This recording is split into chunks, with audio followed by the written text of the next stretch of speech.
So, yes, please tell us, Attila, what you were talking. So the 90s was quite intense. The 90s was quite intense, not just in the life of Budapest, but also in my life.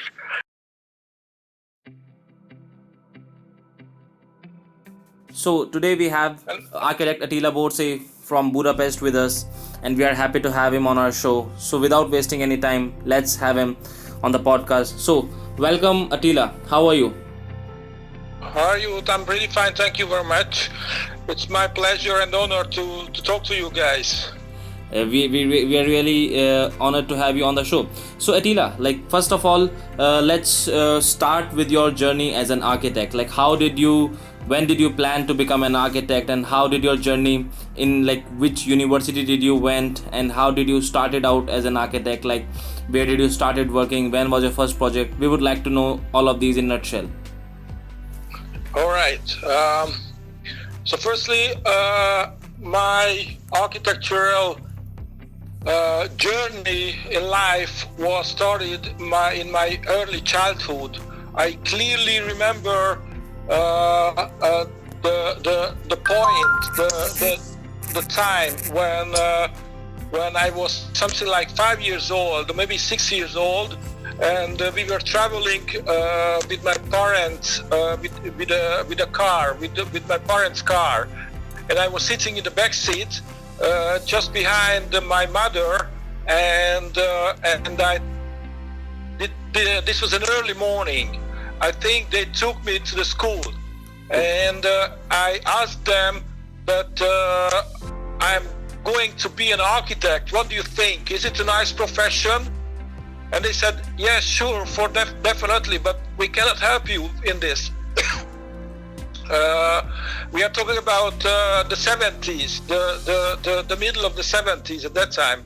Yes. So this was something like a dream come true, or something like, it's not a chosen job for myself, but it's like a miracle, or it's like a sort of a very strange, very early age of my life, a very early age knowledge that I'm going to be an architect. So since then, I always wanted to be an architect. I've made very, very beautiful handmade drawings in my early childhood. I still got them.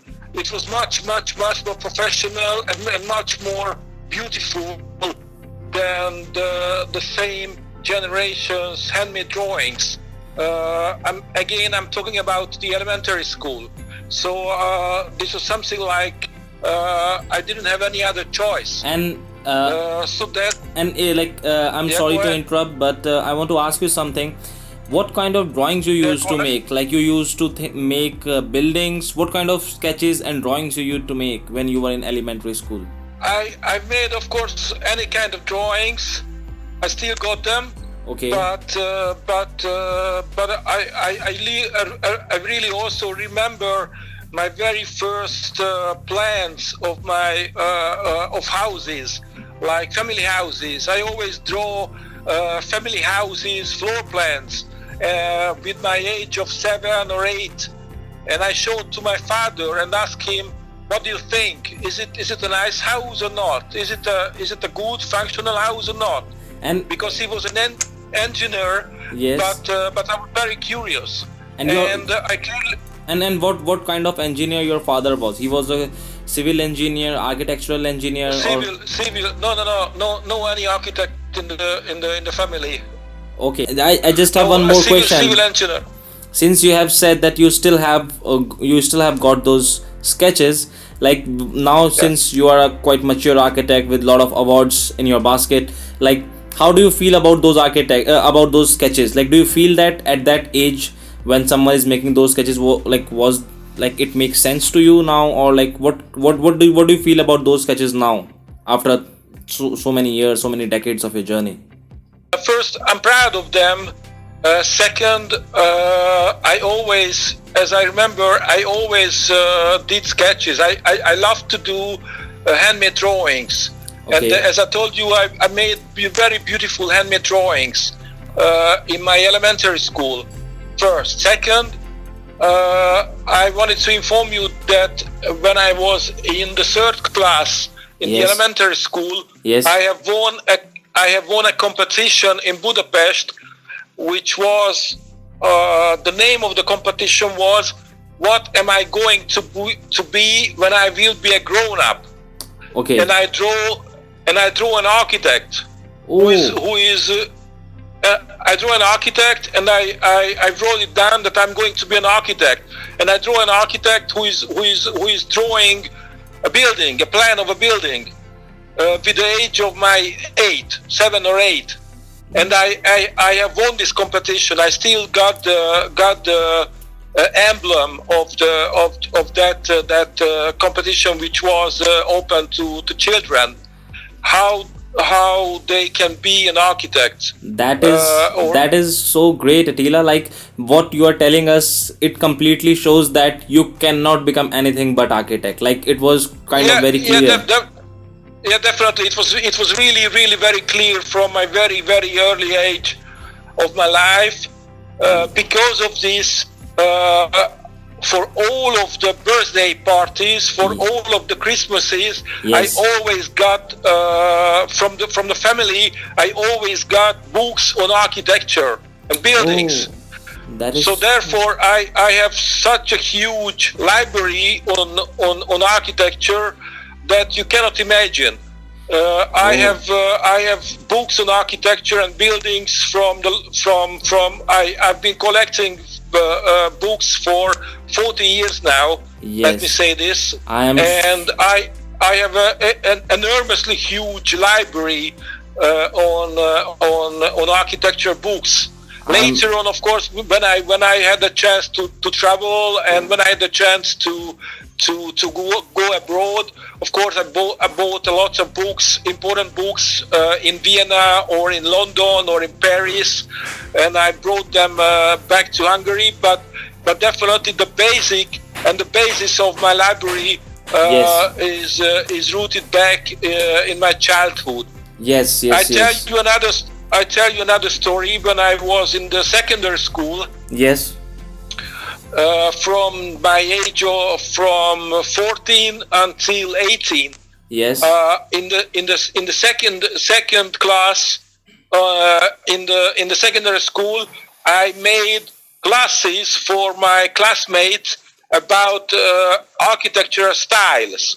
We had a class for drawing, handmade drawings, and I talked to the teacher that I would like to give a lecture, and he said, okay, the floor is yours. You can do that next week or in a month, whatever you want.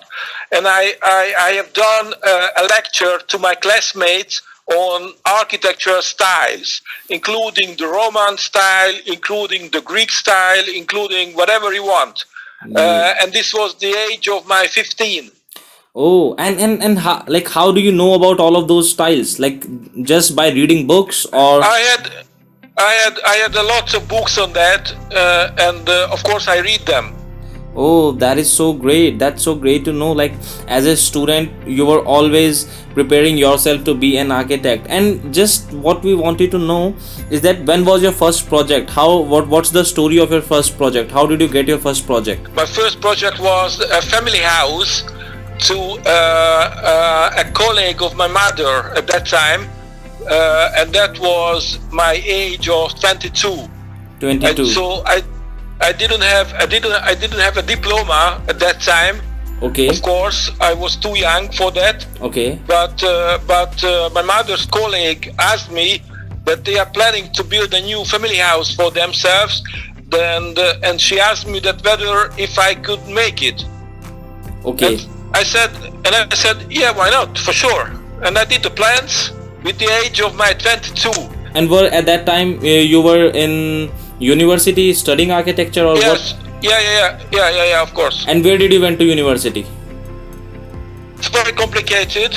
I started the university in the age of my 18, of course, in 1988. So when I was graduated from the secondary school. Okay. I started the high school, which was not a university, but it was a college. Okay. And as I didn't have enough points to get into the University of Architecture, I get into a college where where I took classes on urbanism. So I didn't listen to, or I didn't teach on architecture. I was not taught on architecture, Okay. but I was listening urbanism for one and a half year, and then I had very bad how should I say, results at the end. So I was kicked off from the college. Oh my God. And yeah, for sure. And my mother's got an idea to send my official papers to another college in Hungary where they teach architecture, and we did it, and they hired me. So I continue my study, but now on really on architecture, not urbanism, but architecture. Okay. And at that point, where I was very young. First, you have to know that I was at that time I was very young. I was 20 years old when we had so many parties in Budapest, big groups, big friend groups. So it was much more interesting for me than to study. Okay. This is one hand. The other hand, it was exactly the time when communism was collapsed. Okay. And 1990, exactly the time when the change has come to Hungary. Yes. So yes. it's exactly when we joined the open world, and the communism was over. So it was really a very interesting time, really very revolutionary times, and the study was not as important as I could think that it could be more important now. But to go on the streets, to go into cinemas, to see interesting movies from the Western world, to go to concerts from any kind of famous rock groups from the Western world was much more interesting for me than to simply study. Attila, I just have one question. Since now what we know about Budapest is quite famous for its nightlife, its parties. During summer times, there are a lot of festivals going on. So when you were in your 20s and communism ends in 1990, you are saying, so all of that began to happen. So what was the kind of how many parties do you think that average student used to attend in summer, in a week? Maybe 2 parties, 3 parties. Like how was the thing? Can you explain a bit about that also? Like what was your lifestyle then? I almost went to a techno party at almost every weekend. Oh, that's so cool. Almost every weekend you were in a techno party. Yeah. So the 90s was quite intense. The 90s was quite intense, not just in the life of Budapest, but also in my life, because I was at the university at that time. I was a university student. The world just opened to us. It was really very beautiful to travel, to meet with people from all over the world. I was very lucky because in the 90s I thought it's very important for me that every summer I traveled in Europe all over for a month, and I met with a lot of people. I met with a lot of different cultures, and I just wanted to feel the atmosphere, the spirit of the open world. And this is how I spent my student years in the 90s. So anyhow, I finished my first degree from the college in 1994. Okay. And then I took a master course, and from 1995 until 1997, special honor. Okay. And at that time, I was strongly worked with different architecture studios and different architects, quite well-known architects. I was very lucky and very very honored to work with quite highly known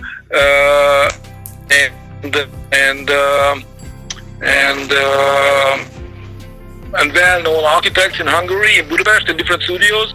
But I always that the quality of their work is not what I really wanted to make.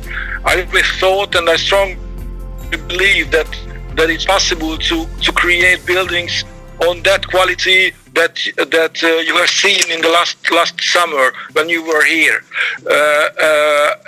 and with these well-known architects, it was not able, because we did so many different kind of buildings. I learned a lot of them from them, especially how to realize the buildings. At that time, I was not interested in how to design a building, because it's different for every architect. But I was interested in deeply how to realize building physically in a very high quality, including the foundations, the details, everything. And I really wanted to learn them. I really wanted. It was very important for me that I wanted to learn from them how to make a building, a good building. Not the design was interested in anymore. So and with this knowledge, I went to the master course of architecture in Budapest from 2000 until 2002. The master course is a special architecture course, let me say this, for architects in Hungary. It's not belong to any kind of academic education, so it's not belong to university, it's not belong to colleges. It belongs to the Association of the Hungarian Architects. Okay. It's run by the Association of the Hungarian Architects, and it's a very unique kind of education, which means that you can enter into that educational system only when you were graduated from a university and you have 2 years of experience from the reality, from real life. So what you are saying, that if someone wants to go for this course, they must complete their university first, and along with that they must have 2 years of experience in reality, like they must have worked on real projects for 2 years. Yes, yeah. Okay. That's the minimum task to enter the master course. And so it was. And you're talking about. I'm sorry. You're talking about which university in Budapest? Any kind of. We have different universities in architecture. Okay. But this master course is as it is run by the Association of the Hungarian Architects. It's a sort of an elite school for architects. So every big names and every good names in Hungary and on the Hungarian architecture scene, everyone was attended, and everyone was a student of that master course. Okay. It's a sort of an elite education, okay, which means that there is a changing of students every 2 years, and 22, 23, 24 students, architecture students, are coming together with 10, 12 masters, and they are together for 2 years. Okay. And they are listening. They are listening any kind of lectures from the best professors in Hungary, including philosophy, including psychology, including folk art, including art, including modern art, including historic art, any kind of lectures. This is one thing. Another thing is that during the 2 years you have to make 5 competitions in little teams with a master. So you have to create a little group with 2 or 3 students together, and with a master you have to make a real competition, and that's the master course. And I have done that from 2000 until 2002, and I finished it with a special honor. And during my master course studies, I was able to visit with 8 young architecture students. I was able to visit the ETH in Zurich, which is definitely the best architectural school in the world. Maybe it's the same like the Harvard in the United States, but it's definitely the best architecture schools in the world. Zaha Hadid and Norman Foster and Herzog and de Meuron are professors of that school. Can you please repeat which school you are talking about? This is the ETH of Zurich in Switzerland. Oh, ETH Zurich. Yes. Okay. So you visited that school. Yeah. With eight young master course students, architecture students, okay, and with a professor, we have visited the ETH Zurich in Switzerland. Okay. And because there is a Hungarian professor on the ETH. Okay. We travel all over in Switzerland, and we have visited a lot of buildings in Switzerland, and that's an enormously huge impact and architectural vision as a kind of Switzerland is a kind of a whole of the modern architecture of the world. I think Le Corbusier is, of course, is from Switzerland, and lots of good architects are coming from Switzerland, including Mario Botta, Herzog and de Meuron, Peter Zumthor, etc. So it's really the home of the modern architecture of the world. So it was really opened my mind. It was really opened my eyes onto the architecture. I also learned a lot in then how to create high quality modern buildings, including details, including materiality, including the complexity of materiality,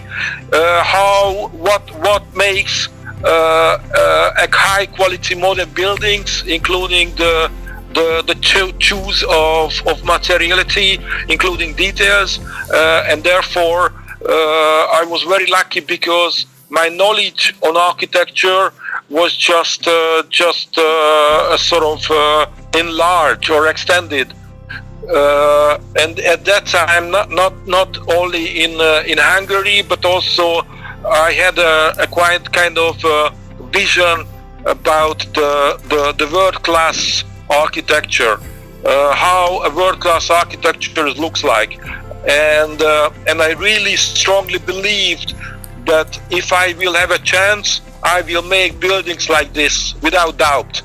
Attila, I'm sorry to interrupt, but during that time when you visited Switzerland, were there a lot of architects who are not Hungarian, like coming to Hungary and build the buildings, or it was not the case? Pardon me? I'm saying it's impossible. No. There was no Hungarian architect who were building building buildings in Switzerland. No, my question is, like, were there any architect who were working in Hungary but they are not Hungarian, like the architects from abroad, architects from Switzerland or France or some other country? We have I think we have Dutch architects named Erik van Eggeraat, who has I think 5 or 6 buildings in Budapest. Okay, and now my another question is, because since you spent those your days in ETH Zurich and you visited Switzerland, how much help do you think it gives to the student of architecture studies if a student is going to visit some country which is quite high in quality of architecture like Switzerland? Like how do you think it shapes the mind of a student? Hello? Hungary or in Switzerland? In Hungary or in Switzerland? in Switzerland, I'm saying, like, if someone is not from Switzerland, and or not just Switzerland, suppose if a guy is from France and he's traveling to Italy and then he's traveling to Switzerland, do you think that in what ways the mind of that particular student will be shaped by visiting new culture and new buildings? It's difficult to say because in the Western world, or actually Western Europe, modern architecture is quite highly appreciated. In Hungary, we have so many problems to build modern buildings because of the society, because of the cultural background, because of history, etc. But in the West countries like France or in Italy, they don't have problem to build modern buildings. Without doubt, they like it. The society appreciate it. If you go to Paris, it's full of modern buildings. If you go to, I don't know, Rome or Italy or Milan, it's full of modern buildings. If you go to, I don't know, London, of course, it's really full of modern buildings. They really live with their they live together with their heritage, and so therefore they don't want to. They don't have any problem with their heritage. They know where is the heritage is normally has to be. So therefore they can do, or they can make modern buildings without doubt. In Hungary we have so many problems, mostly identity problems with our past, with our history. So therefore to build a modern building is really very risky every time. Okay, I see. And my another question is that after you completed your studies in 2002, did you started working with someone else, or you started with your own studio? Like, how did you begin after 2002? In 2001, during my study master course, we have the choice to be part of an invited competition for the refurbishment of the Roosevelt building, the Roosevelt office building in the heart of the city. And that time I was 31 years old, and never ever in the Hungarian architecture history a young team had a choice to be part of such an important architecture competition. This is one thing. Another thing is that I was 30. There were 20 who were invited for this invited competition, and we have won this competition with leading myself. And nobody believed it. For the first second, I was 31 years old, and never in the Hungarian architecture history ever happened such a thing that a young team, or as a young architect like me, I was at that time, winning such an important competition in the city, winning for such an important building in the city. So after that, when you won that competition, so it was a team of how many people? We had the choice. We have 5 architects from the master course, and we have a choice to fund an office. We have a choice to fund an atelier, and therefore we have started our own business. Oh, so that's how you started your first studio. Yeah. It was a good opportunity. Yes. To start the studio, and that's it. And then it was very easy, because just before the crisis, unfortunately in 2010 the crisis has come, and we have a very tough 5 years, of course.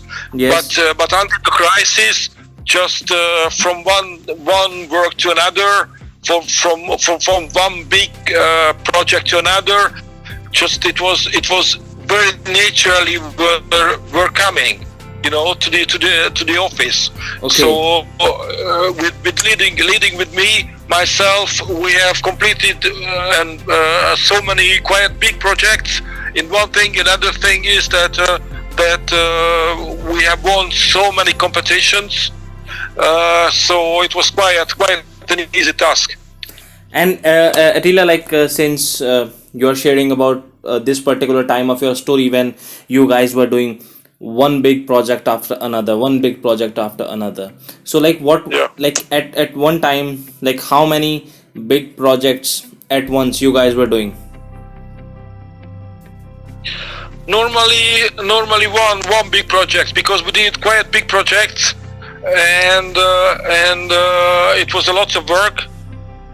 So we will not afford to make, I don't know, 2 or 5 or 10 or dozens of projects. We really wanted to, or really have to make just one. Okay. At one time. Okay. And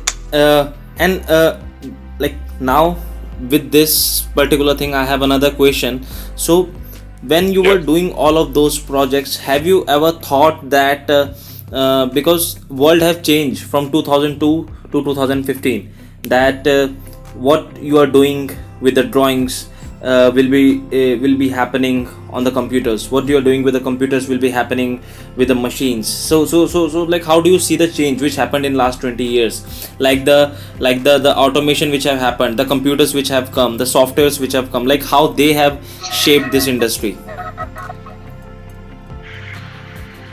That's a very strong question and a very difficult question, because last year you have realized that I normally don't use any software for Yes. drawing. I make hand drawing. Yes.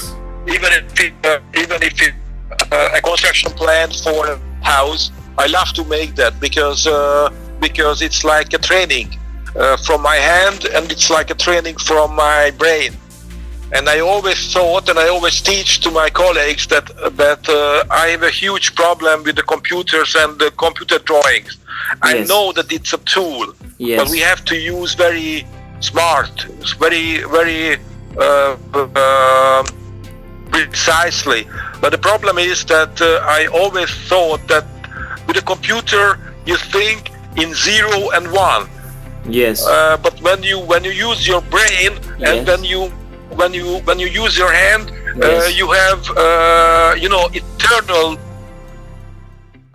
The number of the variation is always eternal. The computer is always thinking in 0 and 1, Yes. because basic of how computer works. But when you have a sheet of a paper, an empty sheet of a paper, you have eternal choices. So I always thought that the computer drawing is always a kind of a limitation of your brain. Yes. And So this is how I think in architecture. I still don't use computer. I don't use computer drawing. I handmade sketches, and I always make handmade drawings. yes. I can see that. And if you have to share kind of one good thing or one good characteristic of those computer softwares, do you think there is even single benefit of them or not? What is the one benefit which you can share? Benefit of a computer drawing? Not just computer drawings, like the images we have, the the 3D images, modelings, we have building information modeling, or I think first I think the biggest challenge of our profession is to convince the client. yes, We have a very special profession regarding the fact that you have to convince someone which maybe you meet for the first. yes, Well, there are some expectations when you can work for a friend or a family, but normally you work for someone who is completely unknown. So you have to make a building, even if it's a family house or even if it's a skyscraper. You have to make a building to someone who is completely unknown. And you have to, the biggest challenge of our profession is to convince the client who is completely unknown. And we have lots of tools, I think. Convince the client. We can make handmade sketches. But Attila, if you allow me, I just want to I want to ask you something.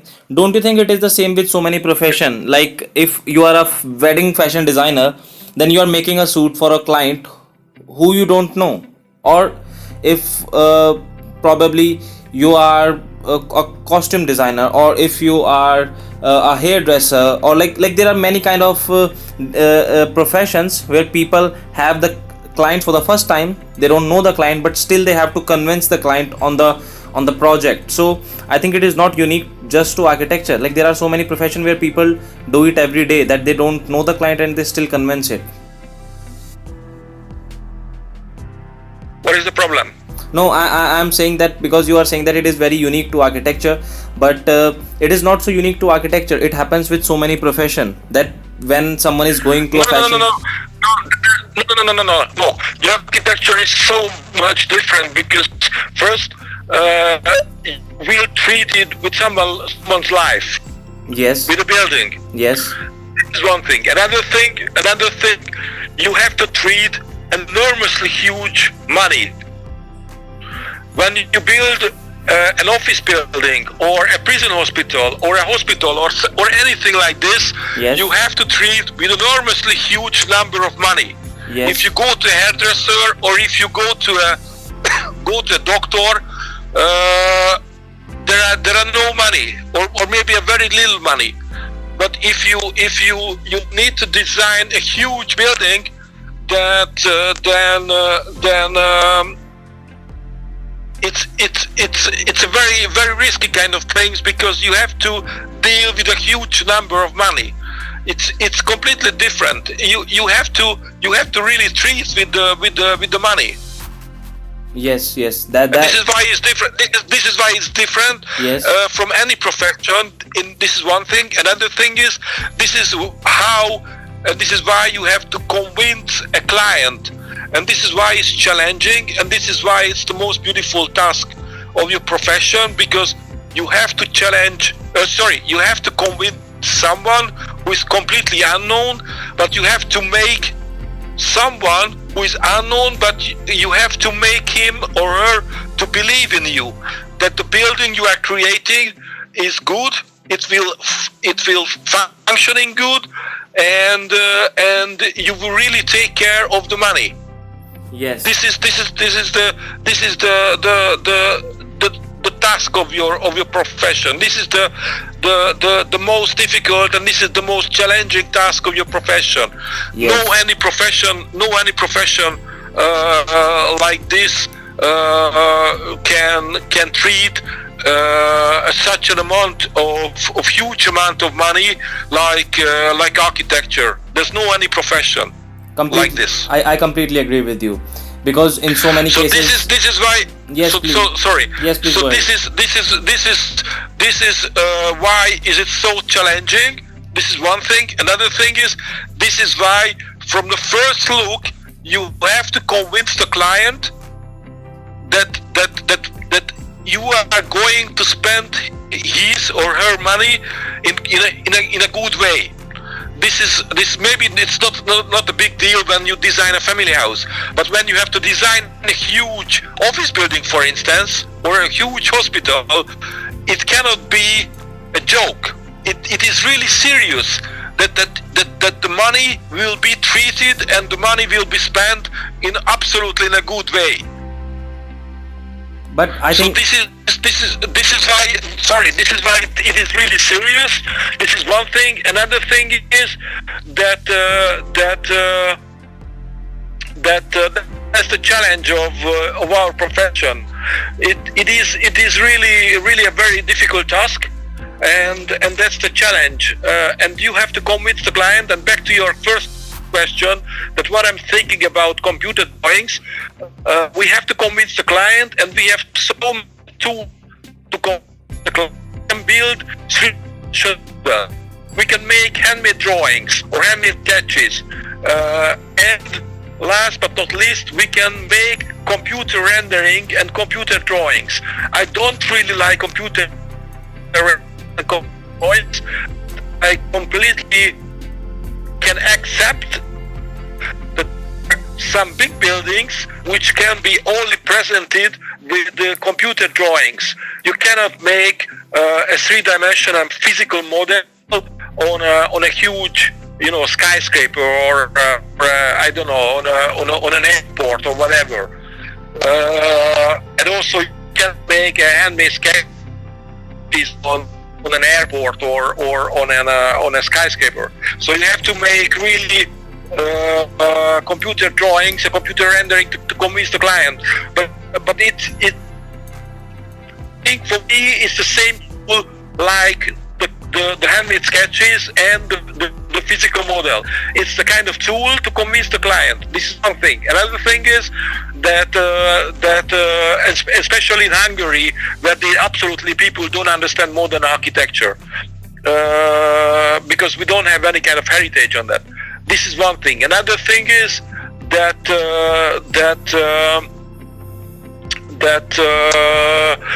the computer drawing, of course, especially in these days, it's really very handy to work execution plans for big buildings. Not for small for small buildings, because I can make execution plans for small buildings with my hands much faster than with a computer.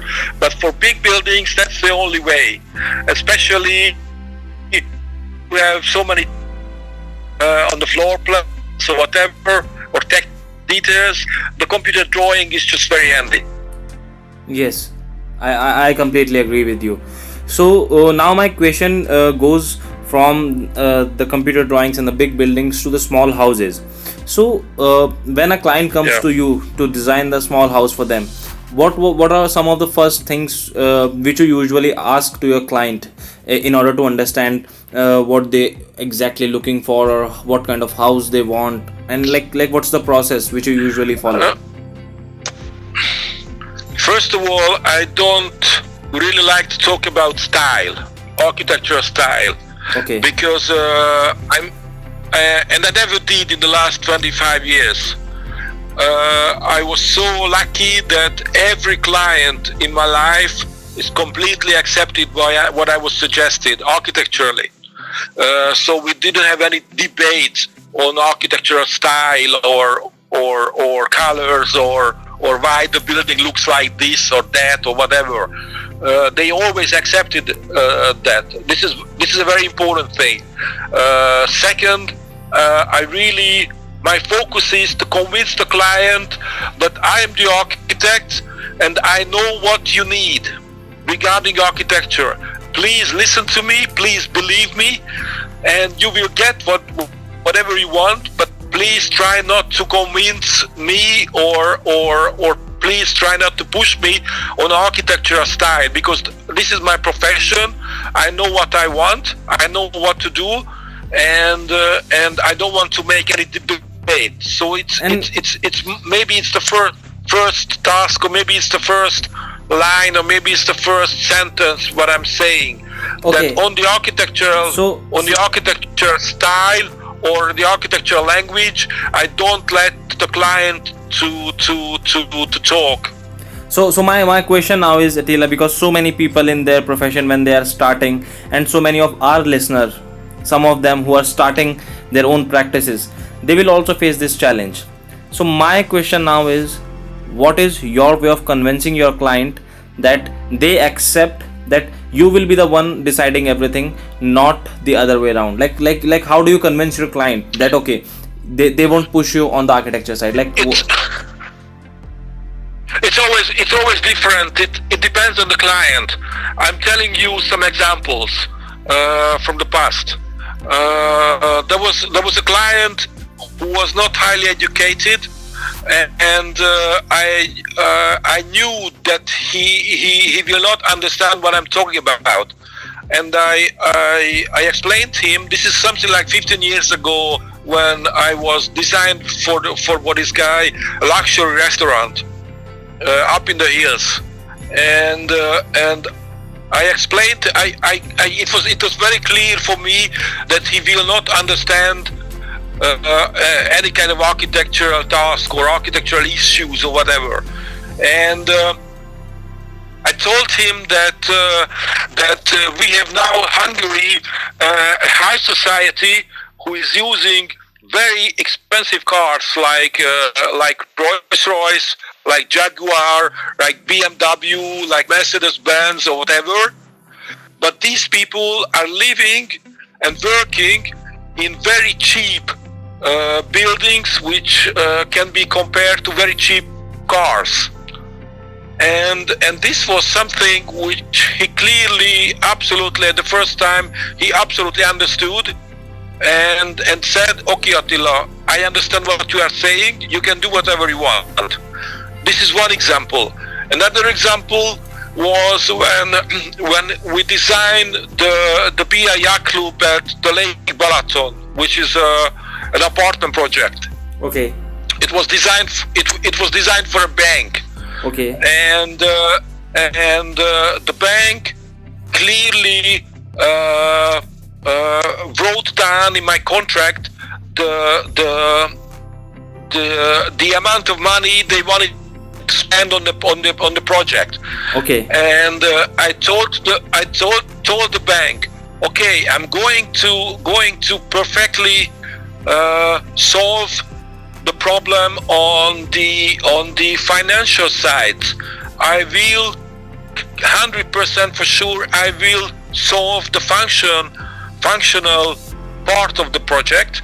I will definitely create 153 apartments with the numbers you gave me. Okay. But for all of this, please let me on the architecture side, let me do what I want to do. Okay. Because it's my side. It's I don't want to any debate on architecture. So basically, what you are explaining and then they said,